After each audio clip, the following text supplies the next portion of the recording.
integrate with where your learner data lives, which is usually in a learning management system.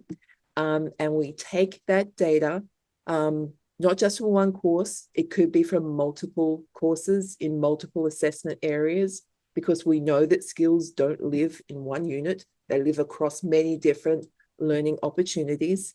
And we map that. We map that into what we call an evidence matrix within Credentialate. Up the top here, you'll see that there's little colored boxes. They're the levels. And so we can also bring in the data and map both the quantitative data, the scores, and the qualitative data.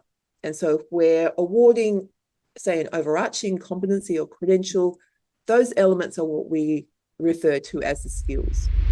I should point out that when you bring it in, when we map it in, we're not only mapping it to skills, we're also mapping it to frameworks. And so we also have a frameworks library within Credentialate. So we can do, a multi-level mapping there. One of the things we can bring in to this personal evidence record is also the artifacts or the proof, right? So if you're asserting Alexandria's got teamwork, and you might want to bring in some of the proof points.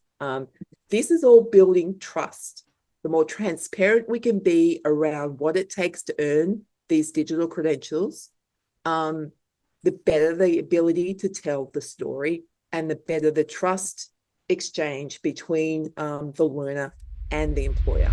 If you're in K-12 or if you are in an environment where your learners don't have immediate utility around their badges, but what we do is we can take that data from your learning management system, bring it into Credentialate and run it through the rules and the models, and then we push it back into the learning management system. And so the reason we do that is that so we have that visibility for learners, for parents, and for teachers on a 24/7 basis. They know immediately how they're doing against the cohort. And when they need to have their badges for that hiring situation, for employment or for further study, we can bake those badges, push them to their backpack. But we are taking data from where the data lives, which is probably your LMS. We can take it from multiple places. We can bring it in, we can align it, we can map it, and then we can push that data into a place where learners can use it. It's either a digital badge, which is generally what we do at the moment. We could push it straight into a wallet, such as the WGU Achievement Wallet. That personal evidence record could go straight in. And we can also push it to things like Smart Resume. We have that integration happening right now.